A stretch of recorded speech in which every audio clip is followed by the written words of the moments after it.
This conference will now be recorded. And let me help you to understand about कि prerequisite क्या क्या चीजें होनी चाहिए if you plan to set up your environment with the help of means अगर आप एक अपना cloud पे कोई अपना खुद का network establish करना चाहते हैं तो in this case you should know about the basic components of networking. So let me help you to understand about uh, the components that required to manage the networking. Agenda हमारा है Azure Network Management, ठीक है, Azure Network Management. And in case of Azure Network Management, you should know about few important points. कुछ important points हमें मालूम होने चाहिए. The points are, I hope कि आप aware होंगे, but you should know about the IP class. Not only the IP class, you should know about range, subnet mask क्या होगा default वाला, and थोड़ा सा difference between IPv4 and IPv6, ठीक है. तो ये कॉमन है not only for the Azure services. If you plan to set up a network for on premises, if you want to set up a network for VMware hypervisor या किसी भी platform Google cloud या Amazon web services पे अगर आप setup configure करना चाहते हैं तो these components are really useful. Means इनकी इंफॉर्मेशन हमारे पास होनी चाहिए. After that, you should know about the CIDR and subnet calculation. You must need to know about these points, CIDR और subnet कैसे calculate किया जाता है. You should know about the difference between private and public IP range. ठीक है. You should know about the difference between public and private IP address. उसके बाद हम लोग मूव करेंगे Azure VNet पे. We'll discuss about Azure NSG that we have already talked in our virtual machine Firewall. property. Network security group. Yeah, it's a type of firewall, virtual firewall. Then we'll discuss about VNet pairing और इसी में हम लोग बात करेंगे Azure VPN कैसे setup करते हैं. नेटवर्किंग का चैप्टर लास्ट है लेकिन इसमें बहुत सारे कंटेंट है. इसके बाद फाइनल सॉरी सेकंड लास्ट है. इसके बाद हम मॉनिटरिंग और उसका डिस्कस करेंगे. The another point is Azure load balancer, ठीक है. तो ये जो पॉइंट्स हम मेंशन कर रहे हैं 8 डिफरेंट पॉइंट्स हम यहाँ पे मेंशन कर रहे हैं. These all are really helpful to handle the network activity of over Azure portal. Azure portal पे अगर आपको एक्सपर्ट बनना है ऐसे एडमिनिस्ट्रेटर, आपको नेटवर्किंग से रिलेटेड सारी चीजें हैंडल करनी है तो you should know about the points that I mention.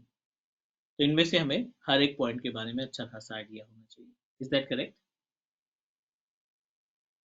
Yes, sir.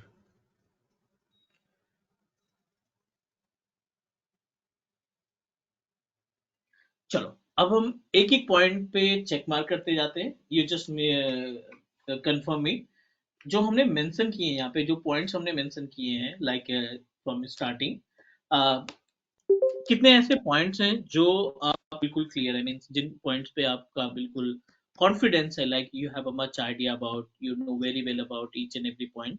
So can you please help me. ये जो अलग अलग पॉइंट है लाइक आईपी एड्रेस तो कॉमन है, वो मालूम होगा आपको. Difference between public and private IP address, कैसे इसको सेग्रीगेट करते हैं, प्राइवेट आईपी एड्रेस क्या होते हैं, पब्लिक आईपी एड्रेस क्या होते हैं. तो just wanted to know about how much you comfortable with these points जो हमने मेंशन किया है.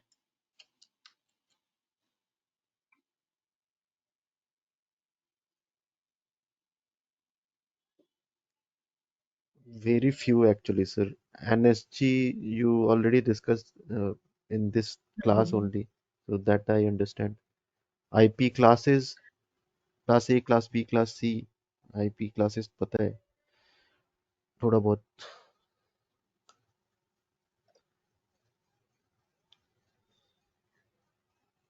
Okay, no problem. So let me Range. Start from the very basic क्योंकि ये बैकबोन है. If you really Mhm. Want to देखो practical implement करने की बात करें, एज्यूर पे वीनेट क्रिएट करने की बात करें, so hardly it will take 5 minute to create a virtual network और आसानी से समझ में आ जाता है. बट जब वीनेट आप क्रिएट करेंगे ना, it will provide you an number of components. VNet के अंदर आपको बहुत सारे ऑप्शंस देखने को मिलेंगे। तो if you have idea about the basic of networking, then definitely you are able to understand about the VNet component, NSG, subnet, CIDR, calculation, ये सारी चीजें आपको समझ में आ जाएगी, क्योंकि CIDR वगैरह जो है वो आपके network security, sorry, VNet create करते समय आपको वहां पे हाईलाइट हो जाएंगे।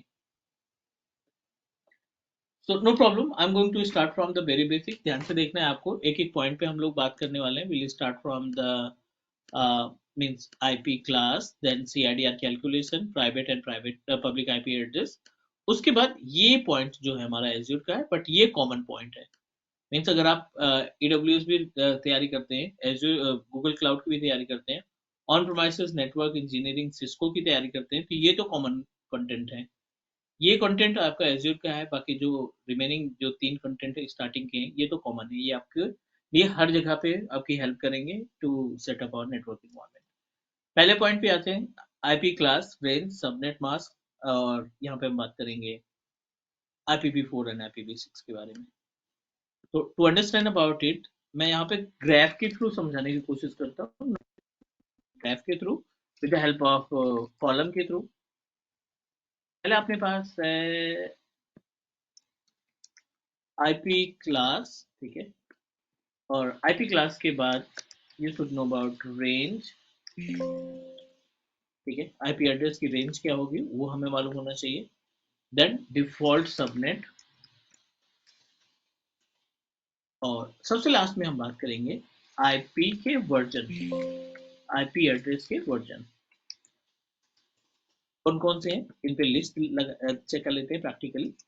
ए क्लास है, बी क्लास है, सी क्लास है, डी क्लास है, और लास्ट में ई क्लास है, ठीक है। टोटल नंबर ऑफ क्लासेस की बात करें तो 5 अलग अलग क्लासेस आपको मिलती हैं, ठीक है। In case of basic of networking, 5 different classes are available, and it's our responsibility, we should know about the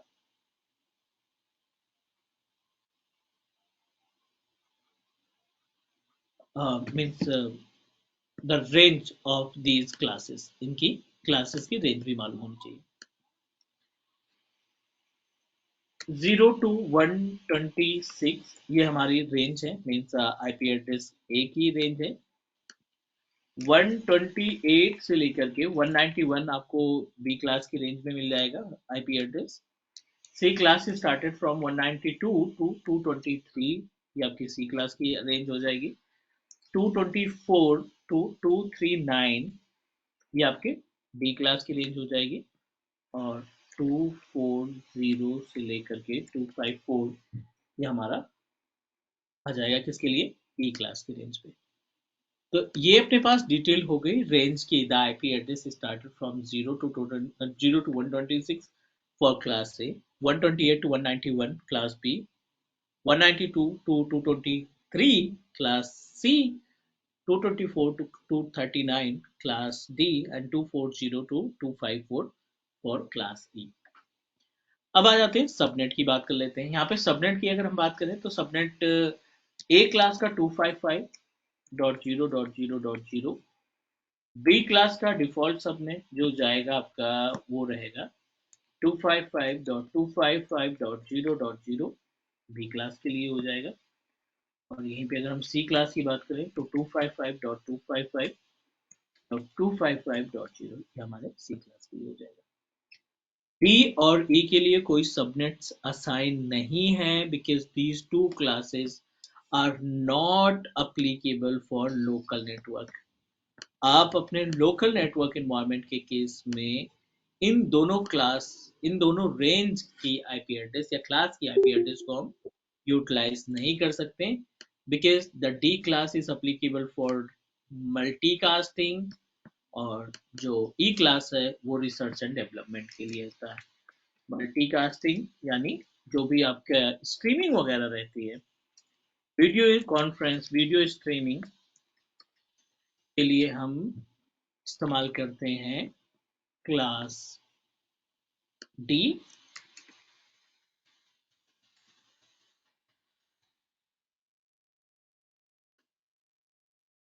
और ई क्लास की बात करें तो ये बेसिकली है रिसर्च एंड डेवलपमेंट के लिए, you can say that reserve for future, इसको फ्यूचर के लिए भी रिजर्व करके रखा गया है।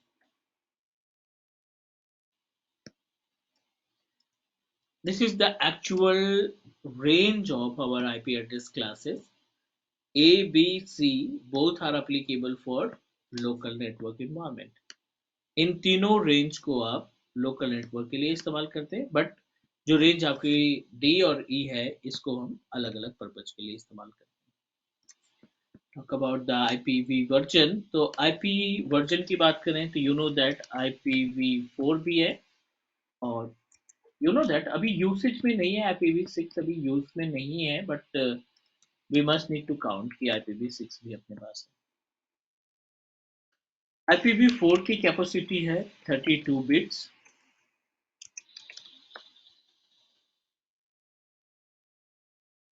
एंड IPv6 की कैपेसिटी है 128 बिट्स। थोड़ा सा और इसमें डिटेल्स पे जाएं तो ये ऑक्टल नंबर को सपोर्ट करता है IPv4, और ये हेक्साडेसिमल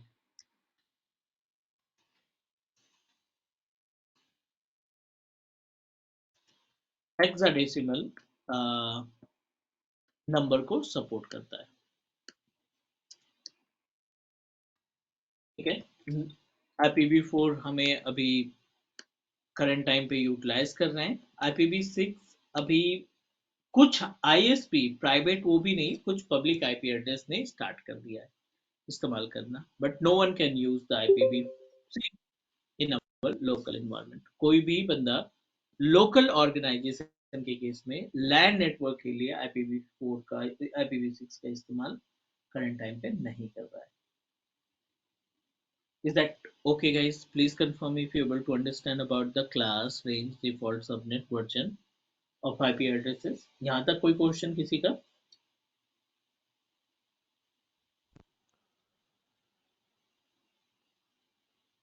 No, sir. यहाँ तक ओके है? Yes. Cool. So let's talk about, अब आप यहाँ पे देखिए तो एक IP एड्रेस मिस हो रही है। आप देखिए यहाँ पे we missed 127, आप देखिए 126 तक गया, उसके बाद 128 से स्टार्ट हो गया।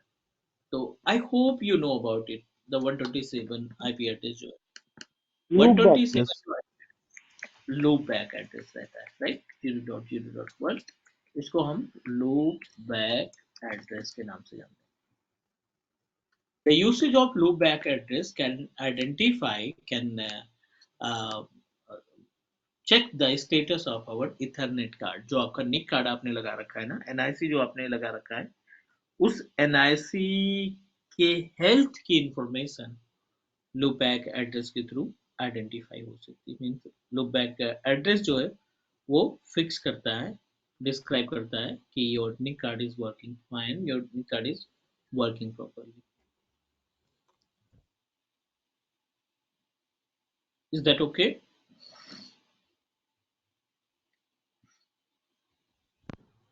Yes.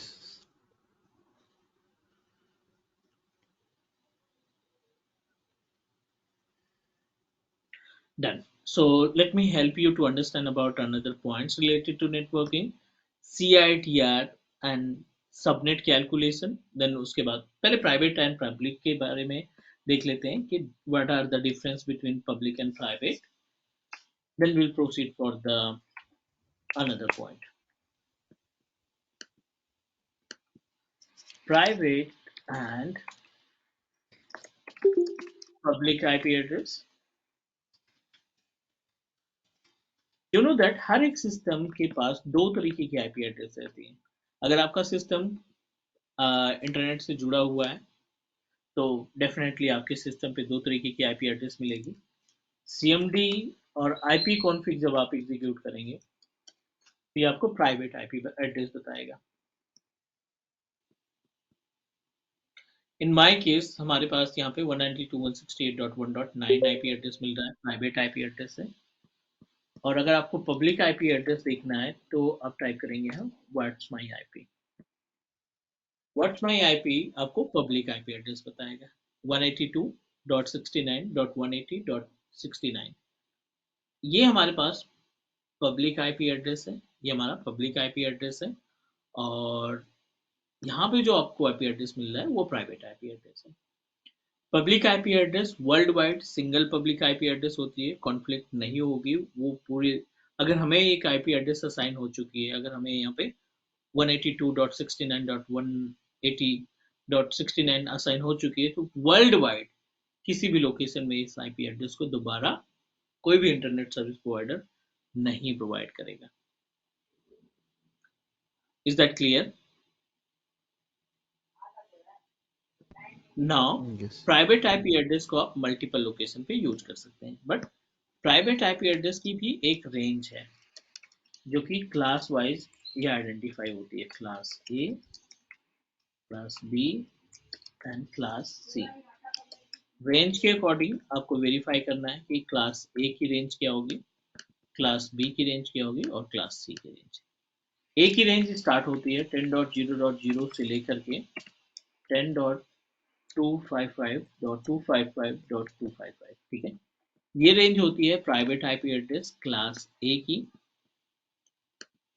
और बी क्लास की बात करें तो बी क्लास स्टार्टेड फ्रॉम 172.16.0.0 से लेकर के 172.31.255.255, ये हमारे बी क्लास की रेंज हो गई। और अगर हम सी क्लास की बात करें, सी क्लास स्टार्टेड फ्रॉम 192.168.0.0 से लेकर के 192.168.255.255, ये हमारे सी क्लास की रेंज हो गई। ए क्लास, बी क्लास और सी क्लास, तीन अलग अलग क्लास की आईपी एड्रेसेस हमें यहाँ पे इनकी रेंज को हमने आइडेंटिफाई की। Is that clear? इसके अलावा कोई भी आईपी एड्रेस आपकी स्टार्ट होती है 172 की जगह 171 से या 173 से स्टार्ट हो रही है, 192 की जगह पे 191 या 193 से स्टार्ट हो रही है, वो आपकी पब्लिक आईपी एड्रेस होगी। और उस पब्लिक आईपी एड्रेस को वर्ल्ड वाइड कहीं पे भी हम यूज नहीं कर पाएंगे प्राइवेट तरीके से।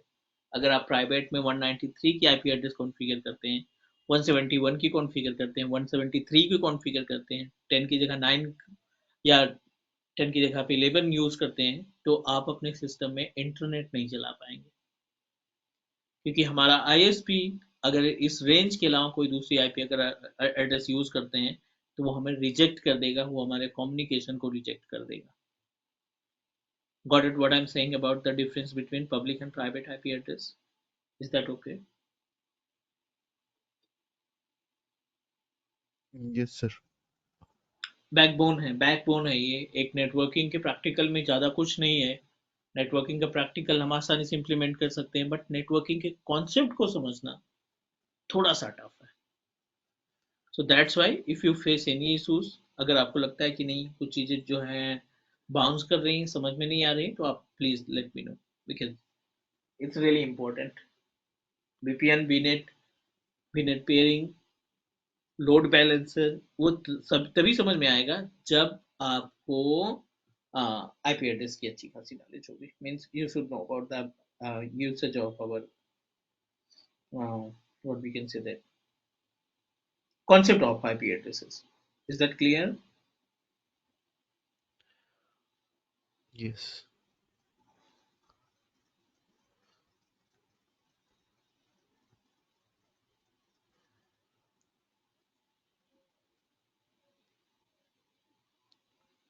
तो आईएसपी जो है हमारा सर, वो कभी भी ये प्राइवेट आईपी तो यूज नहीं करता होगा, नहीं, 10K सीरीज का या 172 या 192? ये रिजर्व है, ये केवल पब्लिक रिस्पॉन्सिबल है इसके लिए।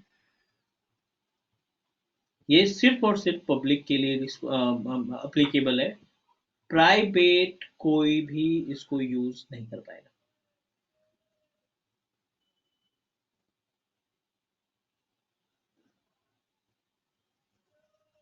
Is that fine? तो हमारे घर पे जो राउटर्स वगैरह रहते हैं उसमें तो हम एक रेंज देते हैं कि प्राइवेट जो होता है समझो 192 की रेंज दी, तो वो तो लैपटॉप में हमें 192 की मिलती है, बट जो आईएसपी है वो कॉन्फ़िगर करते वक्त राउटर में ही पब्लिक आईपी कॉन्फ़िगर करते हैं या कैसे? Public IP address by default internet service provider हमें प्रोवाइड करता है, हम नहीं रिस्पॉन्सिबल हैं उसके लिए। ठीक है, जो आईएसपी है वो डिसाइड करेगा कि आपको क्या पब्लिक आईपी एड्रेस प्रोवाइड करनी है। लेकिन प्राइवेट आईपी एड्रेस, जैसे मेरे केस में मेरे सिस्टम में 192 की रेंज चल रही है, क्योंकि हमारा गेटवे 192 का है, राइट। तो जो रूटर हमने यूज किया, मैं एयरटेल एक्सट्रीम यूज कर रहा हूँ, तो एयरटेल एक्सट्रीम का जो रूटर है ना, उसमें जो रेंज मिली है हमने, वो आप भी कॉन्फ़िगर कर सकते हो, वो आपके ऊपर डिपेंड करता है। मैंने क्या कॉन्फ़िगर कर रखा है कि हमारी जो स्टार्ट आईपी एड्रेस रेंज, मैंने मैनुअल कॉन्फ़िगर कर रखा है इसको, 192.168.1.1 से स्टार्ट किया, 1 तो गेटवे हो गया, 2 से स्टार्ट किया है, और एंड आईपी एड्रेस में हमने इसमें दे रखा है 192.168.1.100। ये मेरी रेंज है, मीन्स जो हमारा रूटर है ना उसकी रेंज हमने ये डिसाइड कर रखी है। अब इसका बेनिफिट क्या है कि रेंज अगर आप मैनुअल कॉन्फ़िगर करते हैं ना, तो हमारे पास केवल और केवल हम कितनी मशीनें जोड़ पाएंगे, 100 पीसी या डिवाइस जोड़ पाएंगे। मीन्स हमारा इंटरनेट जो रूटर है ना, वो सिर्फ 100 डिवाइसेस को ऑथराइज कर सकता है। 100 से ज़्यादा डिवाइसेस हमारे इस रूटर से अटैच नहीं करेंगी, क्योंकि हमने उतनी आईपी एड्रेस को डिसाइड कर रखा है पहले से। आप अपने अकॉर्डिंग डिसाइड कर लो, आपको यहाँ पे 25 डिवाइसेस ऐड करनी है, आप 25 ऐड कर दो। आपको यहाँ पे 10 डिवाइसेस ऐड करनी है, आप 12 ऐड कर दो। 10 डिवाइस से ज़्यादा आपका वाईफाई कनेक्शन किसी को आईपी नहीं प्रोवाइड करेगा, तो उस पर इंटरनेट एक्सेस होना मुश्किल है, उसमें इंटरनेट एक्सेस नहीं हो पाएगा।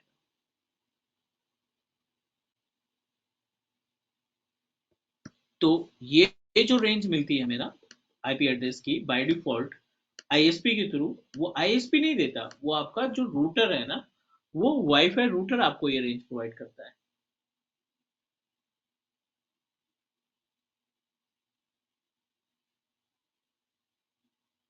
सर पब्लिक आईपी तो परचेज करनी पड़ती है ना आईएसपी से।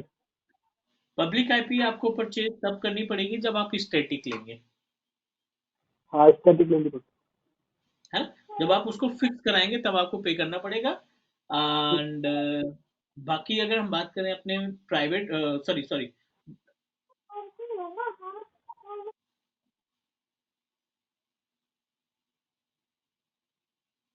What we can say that, बाकी की जो आईपी एड्रेस है, बाकी के जो डायनेमिक आईपी एड्रेस रहते हैं, उसका कोई चार्जेस नहीं है।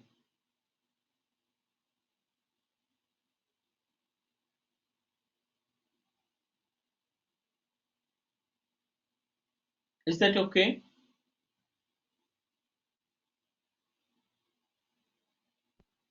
Yes sir. Yes sir. चलो ये हो गए अपने पास रेंज की बात। Let's talk about another points. Another point में जो अगला ऑप्शन है वो है सीआईडीआर कैलकुलेशन। इसमें थोड़ा सा आपको कैलकुलेट करना है अपनी तरफ से IP address, CIDR and subnet calculation।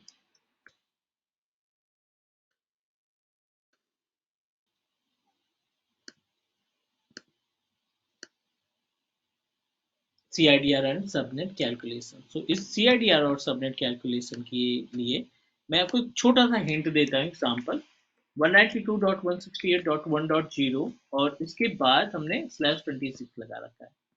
तो आप ये /26 लगाते हैं, इट मीन्स दैट ये आपका रिप्रेजेंट करता है कि आपके पास CIDR तो है, बट आपको ये नहीं पता है कि यूजेबल आईपी एड्रेस और इसका सबनेट मास्क क्या होगा, और इसमें यूजेबल आईपी एड्रेस क्या होगा। सबनेट मास्क और यूजेबल आईपी एड्रेस इसका कैलकुलेट करना पड़ेगा, यही आपका सीआईडीआर कैलकुलेशन हुआ। Is that clear?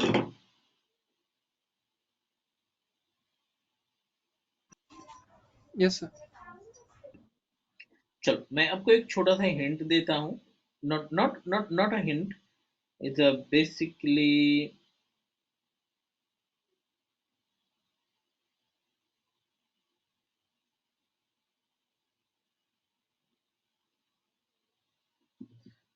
मेथड, आप कैलकुलेशन मेथड बोल सकते हैं। So how we can calculate CRDR value. ये मैं आपको एक छोटा सा प्रैक्टिकल दिखाता हूँ कि कैसे इसको कैलकुलेट किया जाएगा। 192.168.1.0/26। और अगर आपको याद होगा कि ये 192, एक चीज तो क्लियर है कि IPv4 है पहला, और दूसरा ये कॉन्सेप्ट क्लियर है कि ये क्लास C का एड्रेस है। क्लासेस जो हैं वो IPv4 में अवेलेबल है, IPv6 में कोई क्लासेस नहीं मिलेगी। तीन चीजें क्लियर हो गई, एक तो इसका क्लास क्लियर हो गया, एक इसका वर्जन क्लियर हो गया, और एक इसका बिट्स क्लियर हो गया। कितने बिट्स होते हैं IPv4 में? होते हैं 32 बिट्स। अब इसकी पूरी डिटेल हमारे पास है, इन मेथड के जरिए हम इनको कैलकुलेट करेंगे। 32 बिट है, और ये जो लास्ट में है ना, ये आपको बिट्स बताता है। मतलब टोटल 32 बिट्स हैं, जिसमें से 26 बिट 26 बिट आप ऑलरेडी यूटिलाइज कर चुके हो। 32 बिट्स टोटल हैं, 26 बिट आप ऑलरेडी यूटिलाइज कर चुके हो। तो अब आप कैलकुलेट करिए कि आपके पास रिमेनिंग एड्रेस कितना बचेगा। बहुत ही बेसिक सा मेथड है। आप इस 36 बिट को ना कुछ ऐसे कैलकुलेट कर लो, 1 1 1 1 1 1 1 1। 8 बिट हो गया, 1 2 3 4 5 6 7। 8 बिट हो गया, 1 2 3 4 5 6 7 8। 8 प्लस 8 16, प्लस 8 24, और आपको कितना बिट मिला है? 26। 25 26, बाकी के जो बिट्स हैं उनको आप कर दो 0। 3 2 5 1 6। ये हो गया आपके पास टोटल कंप्लीट कैलकुलेशन के लिए बिट्स में कन्वर्ट कर दिया। और ये क्या है? बाइनरी नंबर है, इनको हम क्या बोलेंगे? ये एक तरीके का बाइनरी नंबर है, आर बाइनरी नंबर। और बाइनरी नंबर का बेस होता है 2। मीन्स अगर आपको डेसिमल में कन्वर्ट करना है तो 2 से गुणा करोगे, और डेसिमल को बाइनरी में कन्वर्ट करना है तो 2 से भाग करोगे। मल्टीप्लाई करेंगे तो डेसिमल नंबर निकलेगा, डेसिमल से अगेन बाइनरी में कन्वर्ट करना है तो आपको उसको क्या करना पड़ेगा? डिवाइड करना पड़ेगा। तो let me help you to calculate. 2 raise to power 0 यहां से स्टार्ट होगा, 2 raise to power 1, 2 raise to power 2, 2 raise to power 3 4 5, 2 raise to power 6, 2 raise to power 7। ये आपने बाइनरी निकालने के लिए। यहां से यहां तक जो जीरो है इनकी कोई वैल्यू नहीं है, ये आपके जीरो ही रहेंगे। 2 रेज टू पावर 6 और 2 रेज टू पावर 7 को अगर आप कैलकुलेट करोगे ना, 2 रेज टू पावर 6 और 2 रेज टू पावर 7 को आप कैलकुलेट करोगे तो ये आपका निकलेगा। 2 रेज टू पावर 2 को कैलकुलेट करके देखते हैं पहले। 2 इंटू 2 इंटू 2 कितनी बार? 6 टाइम।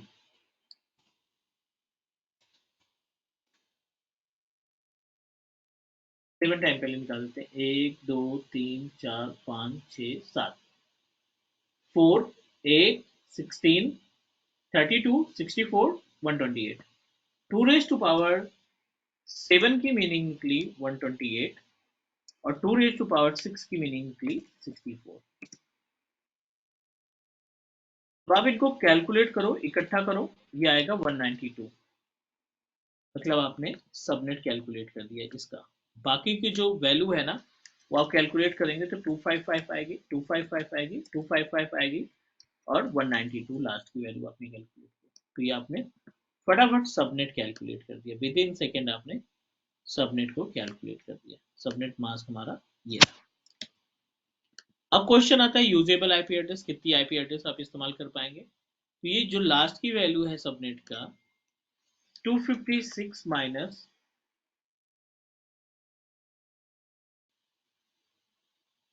माइनस 192 और यहाँ पे आपको जो 26 पे मिलेगा वो रहेगा 64 आईपी एड्रेस। अगर आप इसको लेस करते हैं ना, इसे अपने 256 से 192 लेस करते हैं तो ये आपको टोटल 64 आईपी एड्रेस मिलेगा। This is the calculation method.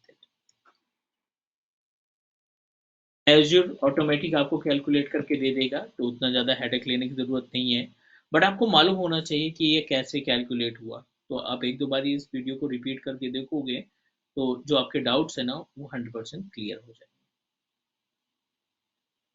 Is that okay?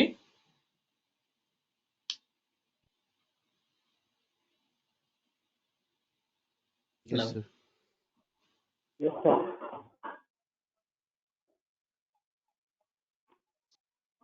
चलो, ये हो गया अपने पास CIDR कैलकुलेशन की बात।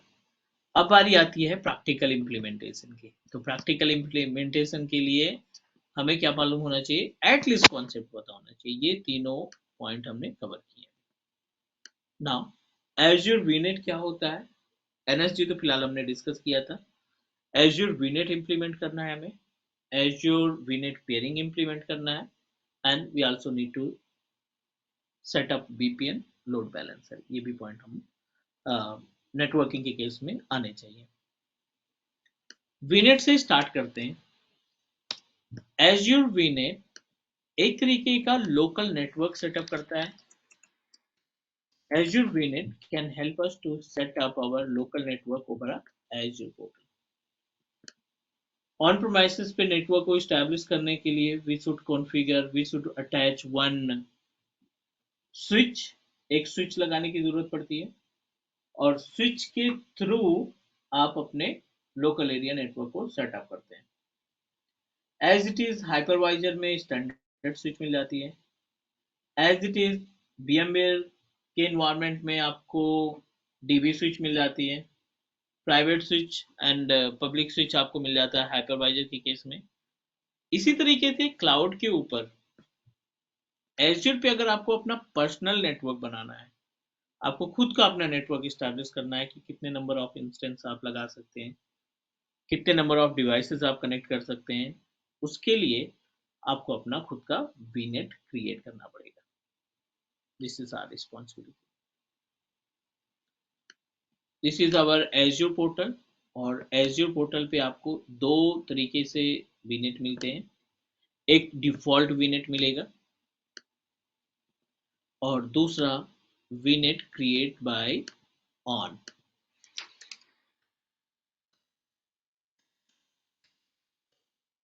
एक अपने पास डिफॉल्ट VNet का ऑप्शन है और क्रिएट योर ऑन VNet, आप अपना खुद का VNet तैयार करोगे।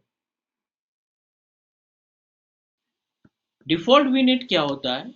अगर आप कोई VNet नहीं तैयार करते तो एज्योर बाय डिफॉल्ट आपको एक VNet प्रोवाइड करेगा, लेकिन इसमें इश्यूज क्या होते हैं ना, इसकी रेंज बहुत ज्यादा होती है 10.0.0/16 और अगर आप 16 को कैलकुलेट करते हो तो ये 65,536 IP एड्रेस देता है। तो दैट्स वाई एज्योर कभी भी सजेस्ट नहीं करता कि आप अगर आपको VNet आता है तो you always proceed with your on VNet, क्योंकि इसमें आपको IP एड्रेस भी ज़्यादा मिल रही है और उसमें थोड़ा सा प्राइस भी ज़्यादा रहेगा। जब आप अपना खुद का VNet तैयार करते हो तो आप डिसाइड करोगे कि आपको कौन सी रेंज की IP एड्रेस चाहिए। 192.168.1.25 कर दोगे, 25 में आपको मिल जाएगी 128 IP एड्रेस। अगर आप इसको 26 कर दोगे तो 26 में आपको मिल जाएंगे 64 IP एड्रेस। ठीक है, तो VNet हम अपना खुद का सेटअप करने वाले हैं फॉर ऑर्गेनाइजेशन, जिसमें हम अपना खुद का नेटवर्क इस्टेब्लिश करेंगे। Is that okay? Yes, sir. Default वाला ज़्यादा expensive है as compared to on VNet, हाँ, क्योंकि right? आपको जितनी IP एड्रेस की जरूरत भी नहीं वो भी हमें सर्व कर रहा है। Exactly. हमें रिक्वायरमेंट 15 की है, 20 की है, ठीक है, but we are proceeding for 65,000। I don't think इसकी कोई रिक्वायरमेंट पड़ेगी। Sir Azure VNet as a switch काम करता है ना? एज ए स्विच काम करता है, correct.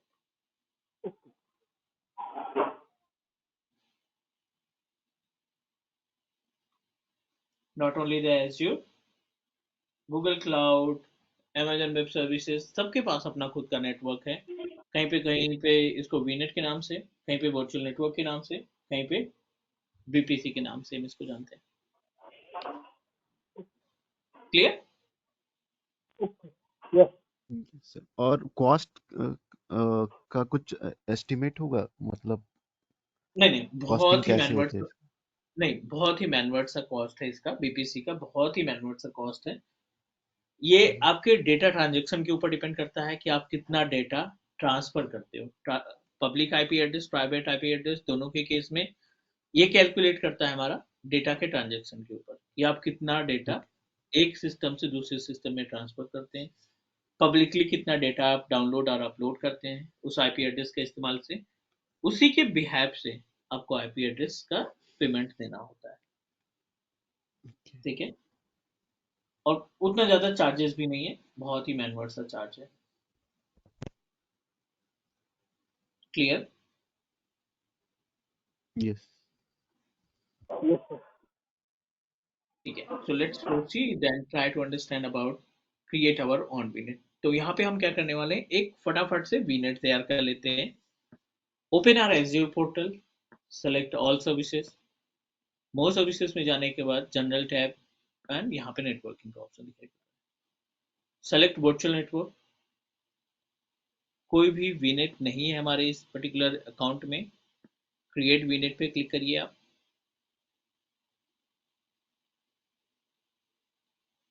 Basic information, pay as you go account, cloud class हमारा रिसोर्स ग्रुप, क्लास वीनेट के नाम से हम अपना नेटवर्क इस्टेब्लिश करना चाहते हैं। Central US is our location. Next करेंगे, आपको रिव्यू क्रिएट नहीं करना है, अदरवाइज ये डिफॉल्ट क्रिएट कर देगा। आप नेक्स्ट करोगे तो ये आपको उस पेज पे ले जाएगा जहाँ पे आईपी एड्रेस आप मैनेज कर सकते हैं। बेस्टियन नहीं कॉन्फ़िगर करना है, फायरवॉल अभी नहीं चाहिए हमें।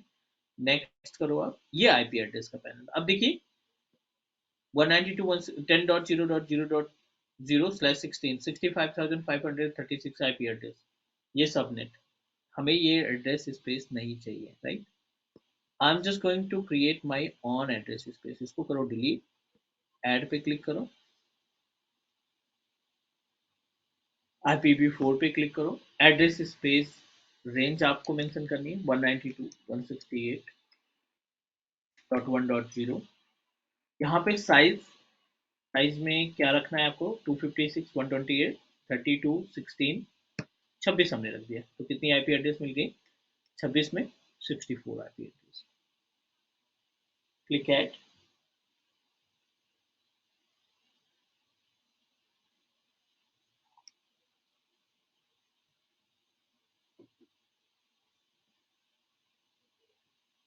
क्लिक सबनेट, यहाँ पे नेम दे दीजिए सबनेट का, क्लास सबनेट, क्योंकि विदाउट सबनेट हम इंस्टेंस को नहीं ऐड कर पाएंगे। क्लास सबनेट पे ऐड किया, click add,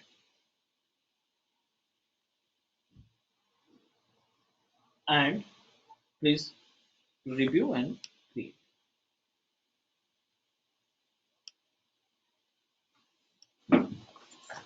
and create।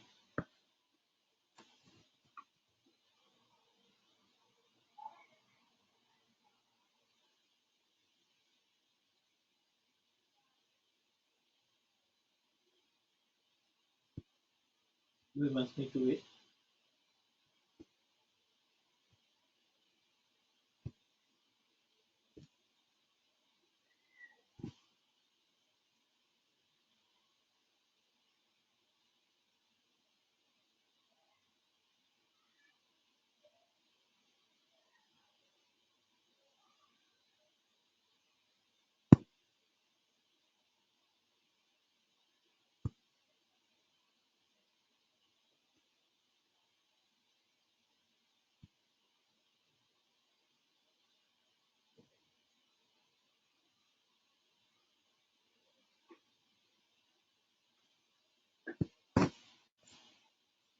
Okay, I think कुछ मिस हुआ है, so let me check it again।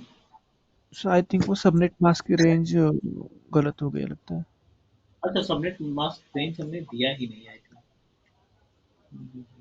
Exactly sir, वो मिस हो गया, सिर्फ आपने नेम चेंज किया था। हाँ, मैंने नेम दे दिया बट सबनेट की रेंज नहीं प्रोवाइड की। चलो कोई नहीं, डिलीट कर दिया।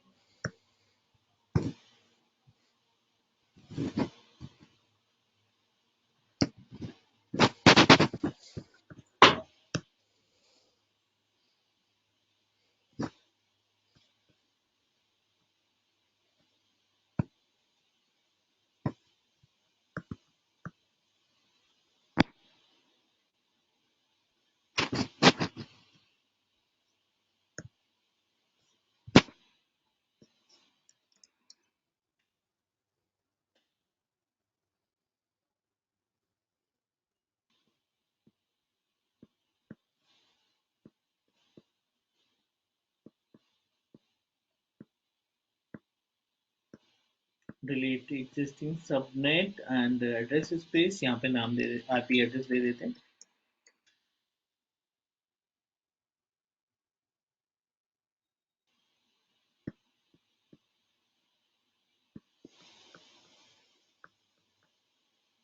यहाँ पे हमने गलती से केवल नाम दे दिया था, रेंज नहीं प्रोवाइड की थी, राइट। वीएम सबनेट बना देते हैं, वीएम सबनेट। और आप देखिए लास्ट में साइज, तो सेम आईपी एड्रेस हम यूटिलाइज करना चाहते हैं, जितना स्पेस है ना वो पूरा का पूरा यूटिलाइज करना चाहते हैं। तो 64 यहाँ पे भी मिल रहा है, एड्रेस स्पेस में 64 था, पूरा का पूरा एड्रेस हम अपने वीनेट के लिए असाइन कर दे रहे हैं। अब क्रिएट रिव्यू कर दो।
It is in progress, hardly 1 से 2 मिनट का टाइम लगता है वीनेट क्रिएट होने में। So once our VNet is ready to use, we will create a one instance. चलिए, वीनेट हमारा रेडी है। गो टू द रिसोर्स पे जाएंगे। Under the resource multiple options are available.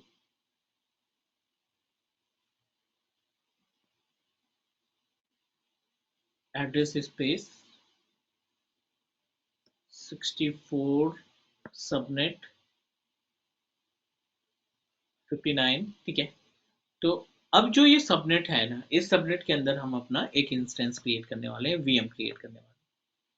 Virtual machines पे जाएंगे, because we have already discussed about the virtual machine. तो एक virtual machine create करते हैं अपने इसी सबनेट के सर अंदर। सर या एग्जिस्टिंग वीएम के सबनेट सबनेट को चेंज कर सकते हैं ना? एग्जिस्टिंग वीएम के सबनेट को चेंज कर सकते हैं, उसके लिए हमें निक कार्ड बदलना पड़ेगा। उस वर्चुअल मशीन का एनआईसी आप उठा के रिप्लेस कर दीजिए, आपका सबनेट काम करना स्टार्ट कर देगा जो आपने बनाया है। Okay. We can do that, yes we can do that. Web user central US location, आपको ध्यान में रखना है कि आप उसी लोकेशन में वीएम क्रिएट करेंगे जहां पे आपका सबनेट रन कर रहा है। दूसरी लोकेशन में वीएम अगर आपने क्रिएट कर दी तो डेफिनेटली आप वो सबनेट यूटिलाइज नहीं कर पाएंगे। सेंट्रल यूएस में वीनेट है, सेंट्रल यूएस में सबनेट है, तो I am going to proceed with the same location. Web password हम अपना कॉमन सा पासवर्ड दे देते हैं।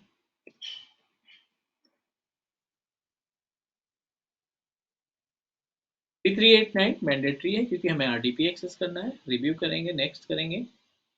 नेटवर्क वाले पैनल पे आपको बाय डिफॉल्ट क्लास वीनेट मिल गया और वीएम सबनेट मिल गया, एक 192 की आईपी एड्रेस। चलिए, अभी तक तो कोई इशू नहीं, यहाँ पे नेक्स्ट करते जाते हैं। रिव्यू करते हैं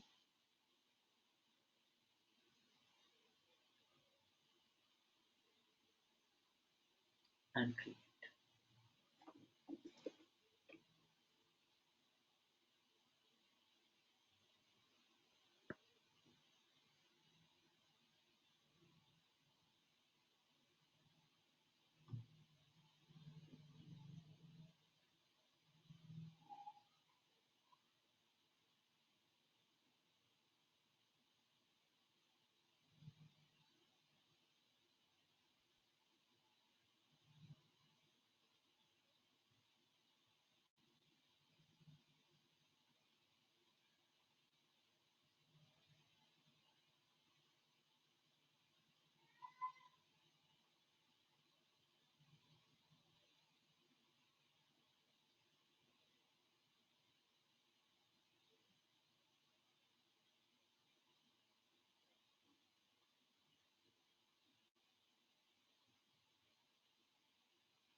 It is in progress. Instance ready होने के बाद we will access our instance and try to check कि किस तरीके की IP एड्रेस हमें यहाँ पे मिलती है।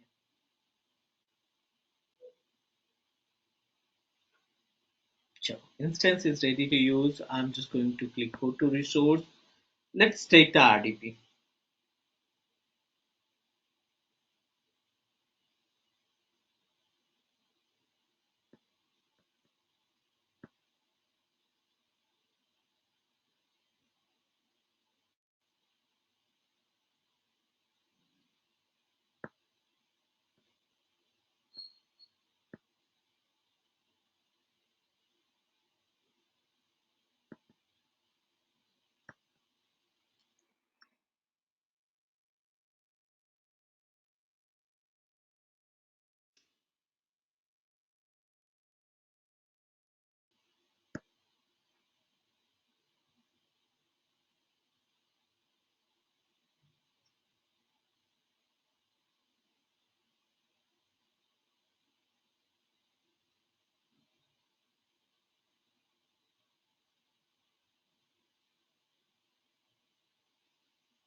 इंस्टेंस की IP एड्रेस वेरीफाई करना है हमें, so just need to execute cmd IP config। हम एग्जीक्यूट करते हैं कमांड टू आइडेंटिफाई कि क्या प्राइवेट IP एड्रेस आपको मिल रही है। 192.168.1.90 because we established our own IP address. हमने अपना खुद का IP एड्रेस एस्टैब्लिश कर रखा है, प्राइवेट IP एड्रेस एस्टैब्लिश कर रखा है। So that's why we are able to access the IP address through the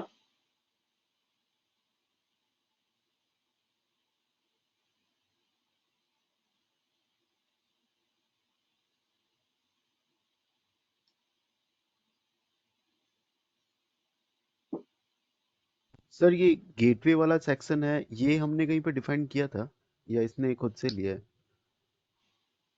नहीं, गेटवे बाय डिफॉल्ट है, बाय डिफॉल्ट है। ओके। बट आप देखो सबनेट मास्क वही आ रहा है जो हमने कैलकुलेट किया था। यस। 26 का हमने एग्जांपल देखा था ना यहाँ पे, हमने यहाँ पे राइट राइट। या दिस वन 26 का एग्जांपल देखा था, तो 192 ये क्या यहाँ पे तो कैलकुलेट करने की रिक्वायरमेंट नहीं है क्योंकि ये खुद कैलकुलेट कर लेता है, but as a admin, as your administrator, it's our responsibility कि हमें मालूम होना चाहिए। Is that okay? यस। ठीक है, ये तो हमने अभी वीनेट क्रिएट किया, बट वीनेट के अंदर कंटेंट जो है उनके बारे में थोड़ा सा डिस्कशन एंड वीनेट पेयरिंग क्या होता है, उससे थोड़ा सा डिस्कशन हम लोग डिस्कस करेंगे, उस पर हम लोग बात करेंगे, और फिर कंपोनेंट ऑफ वीनेट ये हमें फाइनल करना है। Is that okay? Yes, sir. चलो एक छोटा सा ब्रेक ले लेते हैं, ब्रेक के बाद फिर से कनेक्ट करते हैं and then discuss about the VNet peering. इसके बाद हमारा जो पॉइंट आएगा वो वीनेट पेयरिंग का option. Clear? Yes, take 15 minute break and then connect again. sure.